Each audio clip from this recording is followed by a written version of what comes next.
ಆರ್ತಿ, ಈ ಮದುವೆಯಿಂದ ಖುಷಿ ಇದೆಯಲ್ಲ? ರೀ ರೀ ಹೌದು. ನಿನಗೆ ಗೊತ್ತಾ, ನಿನ್ನನ್ನು ಮೊದಲನೇ ಸರಿ ನೋಡಿದಾಗನೇ ನನಗೆ ತುಂಬ ಖುಷಿಯಾಗಿತ್ತು. ನೀನು ನನ್ನವಳು ಅಂತ ನಾನು ಅಂದ್ಕೊಂಡಿದ್ದೆ. ಮತ್ತೆ ಅಪ್ಪ ಅಮ್ಮನೂ ಕೂಡ ಹಾಗೇ ಮಾಡಿಬಿಟ್ರು ನೋಡೀಗ. ಮತ್ತೆ ನಿನ್ನ ಅಪ್ಪ ಅಮ್ಮನಿಗೂ ಇಷ್ಟ ಆದೆ. ಮತ್ತೆ ನಿನಗೂ ನಾನು ಇಷ್ಟ ಅಂತ ಕೇಳಿದ್ರು ತಾನೇ? ಇಲ್ಲ ರೀ. ಅರೆ, ಇದೇನು ಮದುವೆ ಯಾರಾಗ್ತಾರೋ ಅವರನ್ನ ಕೇಳಬೇಕಲ್ವಾ? ರೀ, ನಮ್ಮೂರಲ್ಲಿ ಹುಡ್ಗಿರ್ನ ಇದೆಲ್ಲ ಕೇಳೋದಿಲ್ಲ. ಇದು ತಪ್ಪಲ್ವಾ? ನಾನ್ ನಿಮ್ಮನ್ನ ಸರಿಯಾಗಿ ನೋಡೋ ಇರ್ಲಿಲ್ಲ. ಒಂದೇ ಸಲ ಮಾತ್ರ ನೋಡಿದಷ್ಟೆ. ಅರೆ, ನೀನು ನನ್ನ ಎದುರಿಗೆ ಕೂತ್ಕೊಂಡಿದ್ದೆ ಅಲ್ವಾ? ನೀವು ಕೂತಿದ್ರಿ, ಬಟ್ ನಾನು ತಲೆ ಎತ್ತಿ ನಿಮ್ಮನ್ನ ನೋಡೋ ಅಷ್ಟು ಧೈರ್ಯ ನನ್ಗಿಲ್ಲ. ಆಯ್ತು, ನೋಡೀಗ ಇನ್ನು ನನ್ನ ಮುಖನೇ ನೋಡ್ಬೇಕಲ್ವಾ? ಬೇರೆ ಯಾವ ಆಪ್ಷನ್ ಕೂಡ ಇಲ್ಲ. ನಮ್ಮ ಮದುವೆ ಆಯ್ತಲ್ವಾ? ಆರ್ತಿ ಒಂದು ಚಿಕ್ಕ ಊರಲ್ಲಿ ಹುಟ್ಟಿ ಬೆಳೆದವಳು. ಸೂರಜ್ಪುರ್ ಎಂಬುವ ಪಕ್ಕದೂರಿಗೆ ಅವಳನ್ನ ಮದ್ವೆ ಮಾಡಿ ಕಳಿಸ್ತಾರೆ. ಅವಳ ಗಂಡ ತುಂಬಾನೇ ಒಳ್ಳೆಯವನು. ಅವನ ಹೆಸರು ಅನಿಲ್. ಅರೆ ವಾ, ಇದನ್ ಯಾರು ಮಾಡಿದ್ದು? ಯಾಕಪ್ಪ, ಏನಾಯ್ತು? ಯಾಕಂಗ್ ಕೇಳ್ತಿದೀಯಾ? ಇದು ನಿನ್ನ ಕೈ ಟೇಸ್ಟ್ ಅಲ್ಲ. ಇದು ಅತ್ತಿಗೆ ಮಾಡಿರೋದು. ಅದೇನೆ, ಎಷ್ಟು ಚೆನ್ನಾಗಾಗಿದೆ ಪರೋಟ. ಸ್ನಾನ ಮಾಡಕ್ ಹೋಗವ್ರೆ, ಬರ್ತಾರೆ. ಅದಕ್ಕೆ ನನಗಂತೂ ತುಂಬಾ ಖುಷಿ ಆಯ್ತು ನೀವು ಅಣ್ಣನ್ ಜೊತೆಗಿರೋದು. ನೀನ್ ಯಾಕಂಗ್ ಕೇಳ್ತಿದ್ಯಾ? ಅರೆ, ನಿಮಗ್ ಗೊತ್ತಿಲ್ಲ ಎಷ್ಟು ಪಾಪದವ್ರು ಇವ್ರು ಅಂತ. ನಾನ್ ಅಂದ್ಕೊಂಡಿದ್ದೆ ಇವ್ರು ಮದ್ವೆನೇ ಆಗೋದಿಲ್ಲ ಅಂತ. ಆದ್ರೆ ನೋಡು, ನಿಮ್ಮಂತ ಒಳ್ಳೆ ಹುಡುಗಿ ಮದ್ವೆ ಆಗಿ ಬಂದ್ರು. ಲತಾ ಮತ್ತೆ ಆರ್ಯ ಅವರ ಮನೆ ಹೀಗೆ ಇರ್ತಿತ್ತು. ದೊಡ್ಡ ಮಗ ಎಷ್ಟು ರೆಸ್ಪಾನ್ಸಿಬಿಲಿಟಿ ಆಗಿರ್ತಾನೋ, ಚಿಕ್ಕ ಮಗನಂತೂ ಅದಕ್ಕೆ ವಿರುದ್ಧವಾಗಿ ಇರ್ತಾನೆ. ಸ್ವಲ್ಪ ಸ್ವಲ್ಪ ಆರ್ತಿ ಆ ಮನೆಯಲ್ಲಿರೋರು ಎಲ್ಲರ ಮನಸ್ಸನ್ನು ಗೆಲ್ತಾಳೆ. ಸುನಿಲ್ ಮತ್ತೆ ಅವಳು ಕೂಡ ತುಂಬಾನೇ ಚೆನ್ನಾಗಿ ಇರ್ತಿದ್ರು. ಸುನಿಲ್ ಅಣ್ಣ, ತಿನ್ನಕ್ಕೇನ್ ಬೇಕು ಹೇಳಿ? ನೀವ್ ನನ್ನ ಹತ್ರ ಕೇಳ್ತಿದ್ದೀರಾ? ಮನೇಲಿ ಯಾವಾಗ್ಲೂ ದೊಡ್ಡವ್ರನ್ನ ಕೇಳ್ತೀನಿ ಬಿಡಿ. ಇವತ್ತೊಂದಿನ ಮನೇಲಿರೋ ಚಿಕ್ಕ ಹುಡುಗನ್ನ ಕೇಳಿ ಮಾಡೋಣ ಅಂತ ಅನ್ಕೊಂಡಿದ್ದೀನಿ. ದೇವ್ರಾಣೆ, ಎಲ್ರಿಗೂ ಈಗ ಗೊತ್ತಾಯ್ತು ನೀವು ಎಷ್ಟು ಒಳ್ಳೆಯವರು ಅಂತ. ಇಲ್ಲಾಂದ್ರೆ ಯಾರ್ ಕೇಳ್ತಾರ ನನ್ನನ್ನ? ನನಗೊಂದು ವಿಷಯ ಮಾತಾಡ್ಬೇಕಿತ್ತು ಅದ್ಗೆ. ಹೇಳಿ ಅಣ್ಣ. ಇಲ್ಲಲ್ಲ ಅದ್ಗೆ, ಯಾರಿಗಾದ್ರೂ ಕೇಳಿದ್ರೆ ಅವರು ಗಲಾಟೆ ಮಾಡ್ತಾರೆ. ಅದಕ್ಕೆ ಎಲ್ಲ ಕೆಲ್ಸ ಮುಗಿಸಿ ಟೆರೆಸ್ ಮೇಲ್ ಬನ್ನಿ ನೀವು. ಸರಿ, ಬರ್ತೀನಿ. ಹಂಗಂತೇಳಿ ಸುನಿಲ್ ಮಾಡಿ ಮೇಲೆ ಹೋಗ್ಬಿಡ್ತಾನೆ. ಸ್ವಲ್ಪ ಹೊತ್ತಾದ್ಮೇಲೆ ಆರ್ತಿ ಕೂಡ ಮೇಲೆ ಹೋಗ್ತಾಳೆ. ವಾವ್, ಈ ಮಾಡಿ ಮೇಲೆ ಎಷ್ಟು ಚೆನ್ನಾಗಿದೆ ಅಲ್ವಾ? ವಾತಾವರಣ ತುಂಬಾ ಚೆನ್ನಾಗಿದೆ. ನಿಮಗೀ ವೆದರ್ದು ಬಿದ್ದಿದೆ. ನನ್ನ ಜೀವನದಲ್ಲಿ ಪ್ರಳಯ ಬರುತ್ತೆ. ನನ್ನನ್ನ ಕೇಳಿ.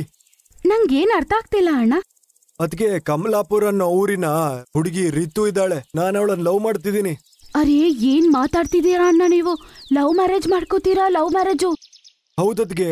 ಮತ್ತೆ ಅವಳನ್ನ ಹುಡುಗ ನೋಡಕ್ಕೆ ತುಂಬಾ ಜನ ಬರ್ತಿದ್ದಾರೆ. ಮತ್ತೆ ಅವಳನ್ನ ಮದುವೆ ಮಾಡಿಸ್ತಾರೆ. ಅವಳಿಗೂ ಟೆನ್ಷನ್ ಆಗ್ತಿದೆ, ನನ್ಗೂ ಕೂಡ. ಸರಿ, ನಾನು ಟ್ರೈ ಮಾಡ್ತೀನಿ. ಸುನಿಲೇನೋ ಅತ್ತಿಗೆಗೆ ಒಂದು ದೊಡ್ಡ ಕೆಲ್ಸಾನೇ ಕೊಟ್ಬಿಡ್ತಾನೆ. ಆಮೇಲೆ ಮನೆ ಸೊಸೆ ಅಂತೂ ಹೆಂಗೋ ಆ ವಿಷಯನ ಒಪ್ಪಿಸ್ತಾಳೆ. ಕೊನೆಗೆ ಅವನ ಮದುವೆ ರಿತು ಜೊತೆ ಆಗತ್ತೆ. ರಿತು ಅಂತೂ ಚೆನ್ನಾಗ್ ದುಡ್ಡಿರೋರ್ ಮಗಳು. ಏನತ್ತೆ, ಒಲೆಯಲ್ಲ ಅಡ್ಗೆ ಮಾಡ್ತೀರಾ ನೀವು? ಹೌದಮ್ಮ. ಏನತ್ತೆ, ಈ ಕಾಲದಲ್ಲಿ ಯಾರಾದ್ರೂ ಒಲೆಯಲ್ಲ ಅಡ್ಗೆ ಮಾಡ್ತಾರಾ? ನಾನ್ ಮಾಡ್ತೀನಿ, ನಿಮ್ಮ ಅಕ್ಕ ಮಾಡ್ತಾಳೆ, ಮತ್ತೆ ಈ ಊರಲ್ಲಿರೋ ಹೆಂಗಸರೆಲ್ಲರೂ ಒಲೆಯಲ್ಲ ಅಡ್ಗೆ ಮಾಡ್ತಾರೆ. ಅತ್ತೆ, ಗ್ಯಾಸ್ ತಗೋಬೋದಲ್ವಾ? ಚೆನ್ನಾಗ್ ಅಡ್ಗೆ ಬೇಗ ಆಗತ್ತೆ. ಅದು ಮಾತ್ರ ಅಲ್ದೆ ಈ ಹೊಗೆ ಮತ್ತೆ ಇದು ಕಷ್ಟ ಇರೋದಿಲ್ಲ ಅಲ್ವಾ? ನನಗೆ ಗೊತ್ತಿದೆ. ಆದ್ರೆ ಅದ್ರಲ್ಲಿ ರೊಟ್ಟಿ ಎಲ್ಲ ಮಾಡಿದ್ರೆ ಚೆನ್ನಾಗಿರಲ್ಲ. ಏನು? ಹಂಗಲ್ಲ ಏನೂ ಇಲ್ಲ. ಇನ್ಮೇಲೆ ನಾವು ಹಂಗೆ ಮಾಡೋಣ. ಇನ್ಮೇಲೆ ಗ್ಯಾಸ್ ಅಲ್ಲೇ ಅಡ್ಗೆ ಮಾಡೋಣ ಅತ್ತೆ, ಸರಿನಾ? ಸರಿ ಅಮ್ಮ, ನೀನ್ ಹೆಂಗೆ ಹೇಳ್ತೀಯೋ ಹಂಗೆ ಮಾಡೋಣ. ವಯಸ್ಸು ಮತ್ತೆ ಸಂಪತ್ತಲ್ಲಿ ಕಡಿಮೆ ಇರೋದ್ರಿಂದ ರಿತು ಯಾವಾಗ್ಲೂ ದೊಡ್ಡ ಸೊಸೆಗೇನೆ ಎಲ್ಲ ಕೆಲ್ಸಾನು ಹೇಳ್ತಾ ಇದ್ಲು. ಮನೇಲಿ ಏನ್ ಸಮಸ್ಯೆ ಬೇಡ ಅಂತ ಆರ್ತಿ ಅನ್ಕೊಂಡು ಅವಳ ಏನು ಅಂತಿರ್ಲಿಲ್ಲ. ಇದೇ ತರ ಒಂದಿನ ಸ್ವಲ್ಪ ಸ್ವಲ್ಪ ಅತ್ತೆಗೂ ಅವ್ರ ಅಕ್ಕನಿಗೂ ಅವಳು ಗ್ಯಾಸಲ್ಲಿ ಅಡ್ಗೆ ಮಾಡೋದ್ ಹೇಳ್ಕೊಡ್ತಾಳೆ. ಒಂದಿನ ದೊಡ್ಡ ಸೊಸೆ ಕುಕ್ಕರ್ನ ಎತ್ಕೊಂಡು ಹೋಗ್ತಿರ್ತಾಳೆ. ಅವಾಗ ಸಡನ್ ಆಗಿ ಅವಳ ಕೈಯಿಂದ ಕುಕ್ಕರ್ ಸ್ಲಿಪ್ ಆಗಿ ಗ್ಯಾಸ್ ಮೇಲೆ ಬಿದ್ದು ಗ್ಯಾಸ್ ಒಡೆದೋಗ್ಬಿಡುತ್ತೆ. ಅಯ್ಯೋ, ಏನ್ ಮಾಡಿದ್ಯಾ? ಒಲೆಯಲ್ಲಿ ಕೆಲಸ ಮಾಡ್ತಿದ್ಯಾ ಅಲ್ವಾ? ಪಾಪ ಅಂತ ಗ್ಯಾಸಲ್ಲಿ ಮಾಡಕ್ ಹೇಳ್ಕೊಟ್ರೆ ಹೆಂಗ್ ಮಾಡಿದ್ಯಾ ನೋಡು. ಯಾಕೆ ಹಂಗ್ ಮಾತಾಡ್ತಿದ್ಯಾ ಅಮ್ಮ? ಗೊತ್ತಿಲ್ದೆ ಆಗಿದ್ದು ಅಷ್ಟೇ ಅಲ್ವಾ? ಮತ್ತೆ ನಾನು ಈ ಮನೆಯ ದೊಡ್ಡ ಸೊಸೆ. ಸ್ವಲ್ಪ ಮರ್ಯಾದೆ ಕೊಟ್ಟು ಮಾತಾಡು, ಆಯ್ತಾ? ನಿನಗೆ ಮರ್ಯಾದಿನಾ? ನನ್ ಕೋಪ ಬರುತ್ತಾ ಇಲ್ವಾ? ಇದೆಷ್ಟು ಕಾಸ್ಟ್ಲಿ ಗೊತ್ತಾ? ನಮ್ಮಪ್ಪ ನನ್ಗೋಸ್ಕರ ಇಸ್ಕೊಟ್ಟು ಕಳ್ಸಿದ್ದು. ಇದೆಷ್ಟು ಕಾಸ್ಟ್ಲಿ ಅಂತ ತಿಳ್ಕೊಬೇಕಂತ ನನ್ಗಿಲ್ಲ, ಬೇಡ ನಂಗೆ. ಆಹಾ ತಿಳ್ಕೊತಾಳಂತೆ. ತಿಳ್ಕೊಂಡ್ರೆ ಮಾತ್ರ ಏನ್ ತಗೊಂಡ್ ಬರತ್ತಾ? ದುಡ್ಡಿರ್ಬೇಕು ಮತ್ತೆ ಅಂತಸ್ತಿರ್ಬೇಕು, ಇದೆಲ್ಲ ತಿಳ್ಕೊಳ್ಳೋದಕ್ಕೆ. ನನ್ ಗ್ಯಾಸು ನನ್ ಫ್ರಿಜ್ನ ನೀನ್ ಮುಟ್ಬೇಡ ಆಯ್ತಾ? ಆಯ್ತು, ಖಂಡಿತ ನಾನು ಅದೆಲ್ಲ ಮುಟ್ಟಲ್ಲ ಹರಿತು, ಆಯ್ತಾ?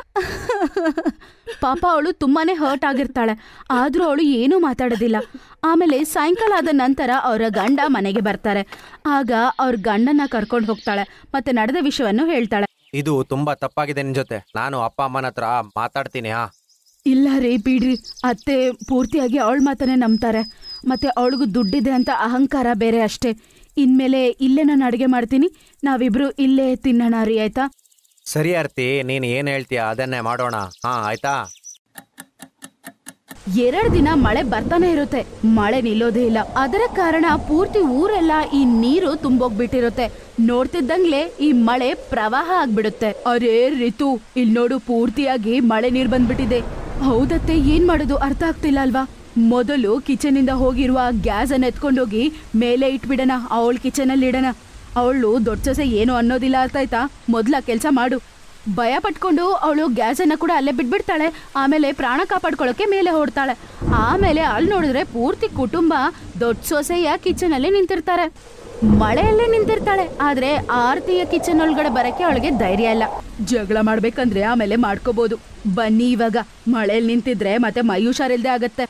ಆಮೇಲೆ ಅವಳು ಮನೆ ಒಳಗಡೆ ಬಂದ್ಬಿಡ್ತಾಳೆ. ಅವ್ರ ಹತ್ರ ಹೋಗಿ ಆರ್ತಿ ಕೇಳ್ತಾಳೆ, ರಾತ್ರಿ ಪರೋಟ ಮತ್ತೆ ಸಾಗು ಮಾಡ್ತಿದ್ದೀನಿ, ನಿಮ್ಗೆ ಬೇರೆ ಬೇಕಾ ಇಲ್ಲ ಅದೇ ತಿಂತೀರಾ?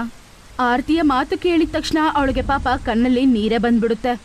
ಈ ಮಣ್ಣಿನ ಹೋಳೆ ಏನೋ ಅಷ್ಟು ಖರಾಬಲ್ಲ, ಇದ್ರಲ್ಲಿ ಸ್ವಲ್ಪ ಲೇಟ್ ಆಗತ್ತೆ, ಆದ್ರೆ ಅಡಿಗೆ ಚೆನ್ನಾಗಾಗತ್ತೆ. ಅಕ್ಕ, ಇದ್ರಲ್ಲಿ ಅಡಿಗೆ ಮಾಡೋದ್ ನೀವ್ ನನ್ಗೆ ಹೇಳ್ಕೊಡ್ತೀರಾ? ಯಾಕಂದ್ರೆ ನನ್ನ ಗ್ಯಾಸ್ ಕೆಳಗಡೆನೆ ಇದ್ಬಿಟ್ಟಿದೆ. ರೀತಿಯ ಮಾತು ಕೇಳಿ ಎಲ್ಲರೂ ನಗಕ್ಕೆ ಶುರು ಮಾಡ್ತಾರೆ. ಈಗ ಆರ್ತಿಯ ಈ ಒಂದು ಕಿಚನೆ ಎಲ್ಲರಿಗೂ ತುಂಬಾನೇ ಉಪಯೋಗ ಆಗತ್ತೆ.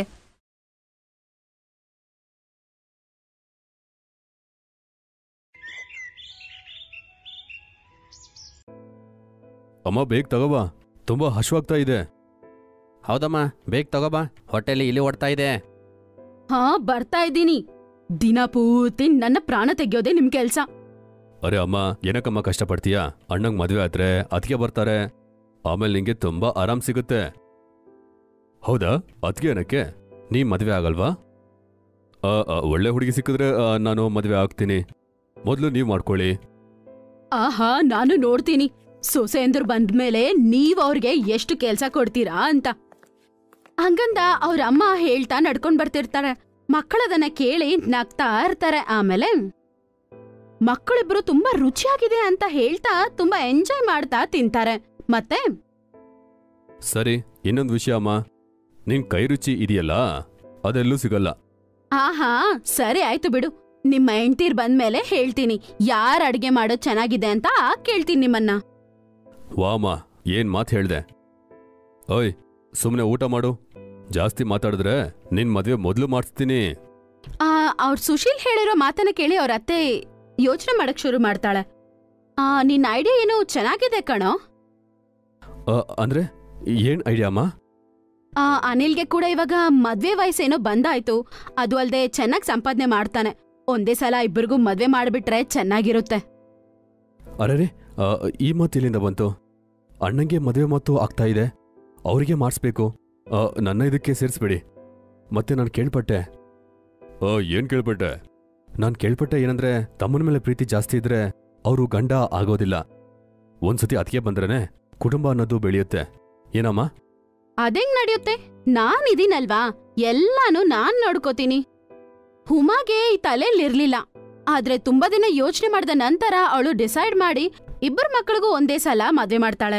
ಇಬ್ಬರು ಮಕ್ಕಳಿಗೂ ಮದ್ವೆ ಆಗಿರೋದನ್ನ ನೋಡಿ ಅವಳು ತುಂಬಾ ಸಂತೋಷ ಪಡ್ತಾಳೆ. ಆದ್ರೆ ಅದೆಲ್ಲ ಏನು ಅಷ್ಟು ಸುಲಭವಾಗಿರ್ಲಿಲ್ಲ. ಇದಾದ್ಮೇಲೆನೆ ಏನೇನ್ ನಡೆಯುತ್ತೆ ಅಂತ ನೋಡ್ಬೇಕು. ಸ್ವಲ್ಪ ದಿನದ ನಂತರ ಎಲ್ಲಾನು ತುಂಬಾನೇ ನಾರ್ಮಲ್ ಆಗಿರುತ್ತೆ. ಏನು ಅಂದ್ರೆ, ನಾನ್ ನಿಮ್ಮ ಹತ್ರ ಒಂದ್ ಮಾತು ಹೇಳ್ಬೇಕು. ಏನಾಯ್ತು ಹೇಳು. ಅವಳಿದ್ದಾಳಲ್ವಾ ಅನಿತಾ, ತುಂಬಾ ಬೇಡದೇ ಇರೋ ಖರ್ಚು ಮಾಡ್ತಾಳ್ರಿ. ಅಂದ್ರೆ ಅವಳು ಏನ್ ಮಾಡಿದ್ಲು? ಯಾವಾಗ ನೋಡು ಪನ್ನೀರು, ಚಿಕನು, ಮಟನ್ ಅಂತ ಈ ರೀತಿನೇ ಅಡಿಗೆ ಮಾಡ್ತಿರ್ತಾಳೆ. ಅದ್ರಲ್ಲಿ ಏನಿದೆ? 5-6 ಸಾವಿರದಲ್ಲಿ ಮುಗಿಬೇಕಾಗಿರುವ ಈ ರೇಷನ್ ಖರ್ಚು ಈ ನಡುವೆ 12,000 13,000 ಆಗ್ತಿದೆ ಮೇಡಮ್ ಇಂದ. ಹಿಂಗೆ ನಡೀತಿದ್ರೆ ನಾವು ಬೀದಿಗ್ ಬೆಳಬೇಕು ರೀ. ಈ ಮಾತನ್ನು ಕೇಳಿ ಅವ್ರ ಗಂಡ ಕೂಡ ಯೋಚನೆ ಮಾಡಕ್ ಶುರು ಮಾಡ್ತಾನೆ. ಆದ್ರೆ ಈ ವಿಷಯ ಇವ್ರ ರೂಮಲ್ಲಿ ಮಾತ್ರ ನಡೀತಾ ಇಲ್ಲ, ಪಕ್ಕದ ರೂಮಲ್ಲಿ ಕೂಡ ಇದೇ ವಿಷಯ ನಡೀತಿರುತ್ತೆ. ಚಿಕ್ಕವನಾದ ಅನಿಲಿನ ಹೆಂಡತಿ ಕೂಡ ದೊಡ್ಡ ಸೊಸೆಯ ಬಗ್ಗೆ ಕಂಪ್ಲೇಂಟ್ ಮಾಡ್ತಿರ್ತಾಳೆ. ನೋಡ್ರಿ, ಹೀಗಿದ್ರೆ ಇದೆಲ್ಲ ಚೆನ್ನಾಗಿರಲ್ಲ, ನೋಡ್ಕೊಳ್ಳಿ. ಏನಾಯ್ತು? ನಿಮ್ಮತ್ತೆ ಏನು ಬಡವ್ರ ಮನೆಯಿಂದ ಬಂದಿದ್ದಾಳೆ ಏನು? ಅರೆ, ಆ ರೀತಿ ಏನಕ್ಕೆ ಹೇಳ್ತಾ ಇದೀಯಾ? ಯಾವಾಗ್ಲೂ ಅನ್ನ ಸಾಂಬಾರು ಕಿಚಡಿ ಅಂತ ಇದೇ ಮಾಡ್ತಿರ್ತಾರೆ. ನೋಡಿ, ಎಷ್ಟ್ ದಿನ ಬದುಕ್ಬಿಡ್ತೀವಿ ನಾವು ಆರೋಗ್ಯವಾಗಿ? ಇರೋಷ್ಟ್ ದಿನ ನಾವು ನೆಮ್ಮದಿಯಾಗಿ ತಿನ್ಬೇಕ್ರಿ. ಇಬ್ಬರದು ಒಂದೇ ಕತೆ ಆಗಿತ್ತು. ಒಂದ್ ಕಡೆ ಒಬ್ರು ತುಂಬಾ ಖರ್ಚು ಮಾಡ್ತಾರೆ ಅಂತ ಕಂಪ್ಲೇಂಟ್, ಇನ್ನೊಂದ್ ಕಡೆ ಇನ್ನೊಬ್ರು ತುಂಬಾನೇ ಜಿಪುಣತನ ತೋರಿಸ್ತಾರೆ ಅಂತ ಕಂಪ್ಲೇಂಟ್. ದಿನೇ ದಿನೇ ಇದು ದೊಡ್ಡ ಜಗಳ ಆಗಿ ಕೊನೆಗೆ ಇದು ದೊಡ್ಡ ಜಗಳ ಆಗಿ ಬದಲಾಗತ್ತೆ. ಇದನ್ನೆಲ್ಲ ನೋಡಿ ತಲೆ ಕೆಟ್ಟೋಗಿರುವ ಅವ್ರ ಅತ್ತೆ ಕಿಚನ್ ಅನ್ನು ಎರಡಾಗಿ ಡಿವೈಡ್ ಮಾಡ್ಬಿಡ್ತಾರೆ. ರೇಷನ್ನು, ಗ್ಯಾಸು, ಸಿಲಿಂಡರು, ಮಸಾಲಾ ಡಬ್ಬಿಗಳಂತ ಎಲ್ಲಾನು ಎರಡೆರಡಾಗಿ ಬದಲಾಗುತ್ತೆ. ಅವರಿಬ್ರು ಬೇರೆ ಬೇರೆ ಸಮಯದಲ್ಲಿ ಅಡ್ಗೆ ಮಾಡಕ್ ಶುರು ಮಾಡ್ತಾರೆ. ಈ ರೀತಿ ಡಿವೈಡ್ ಆಗಿರುವ ಕಾರಣದಿಂದ ಅಣ್ಣ ತಮ್ಮಂದಿರು ಕೂಡ ಮಾತಾಡ್ಕೊಳ್ಳೋದನ್ನ ಬಿಟ್ಬಿಡ್ತಾರೆ. ಆದ್ರೆ ಸೊಸೆಂದ್ರು ಮಾತ್ರ ಸಂತೋಷವಾಗಿರ್ತಾರೆ.